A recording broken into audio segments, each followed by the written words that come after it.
This is a place for planting, for digging, for harvesting, for relaxing. It's a place to get your hands dirty, but most of all, it's about having fun. And that's what you'll always have when you're in the garden with Doug Oster. You want a green thumb too, don't you?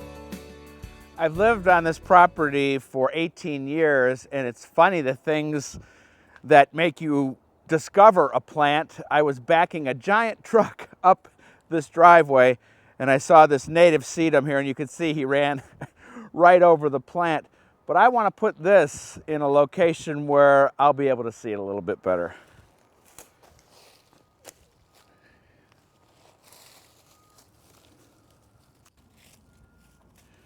Well, I don't know if you can see it, but the job I did backing him up wasn't so good because tire tracks came right through here and right through this beautiful native sedum. And I've got some of it growing up here, and there's some growing on the bank down there, but I want to bring it up to an area where I can see it a little better.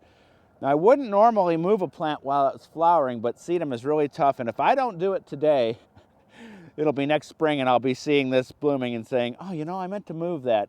And you can see that it's just in kind of a little mat on top of the rock, so it doesn't need much. And so I'm going to just put it into here temporarily, and we're going to move it up into a container up in the garden, and from there we'll let it get established, and then later on in the season we will move it to its permanent location closer to the house.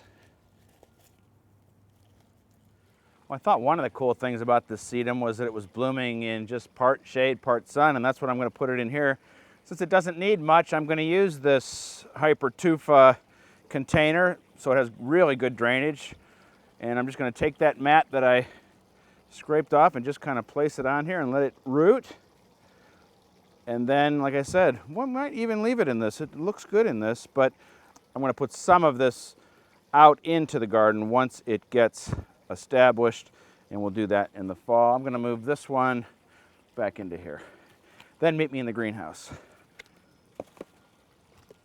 Well, I hope you listened to me and did not put your tomatoes, peppers, impatiens, or other tender crops in, because we got some cold weather this week, and we might get some before the end of May. And so these are still in the greenhouse. Hopefully you have some maybe on the windowsill. And since the trees have started to leaf out, these are starting to stretch. You can see they're just not getting the light that they want. That's okay. I always love to pot them up into a bigger container, and the trick on tomatoes, and it's really only with tomatoes, is you can plant them deeper, and then where these leaves were will all become roots, and that's what we're going to do. We're just taking up to the next bigger container, taking off those bottom leaves, putting them in here, and then adding a little bit more mix on top. And I'll tell you what, these are going to go nuts, and I'm going to take some of them out into the cold frame, but not out into the garden yet. Still a couple more weeks away from that. Important also, remember to label your plants when you move them, because all tomato plants look the same.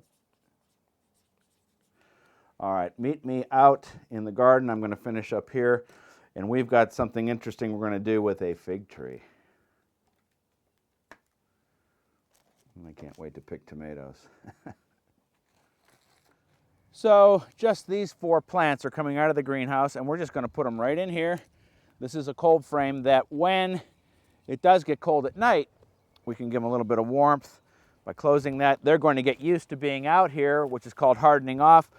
And then when we do plant them in the garden, they're going to be nice and stocky and ready to go. Now, right behind you is going to be a surprise, because we're going to unwrap the fig tree, and I have no idea if it's alive, dead, or leafing out. We'll see.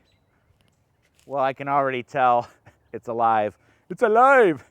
Because there's a little piece sticking out, but I want to see what kind of shape this is, and I've never done this before this way.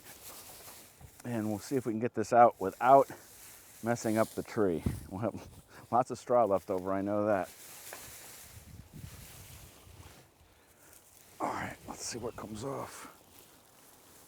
Oh, there it is. Leafed out. I don't know if you can see it.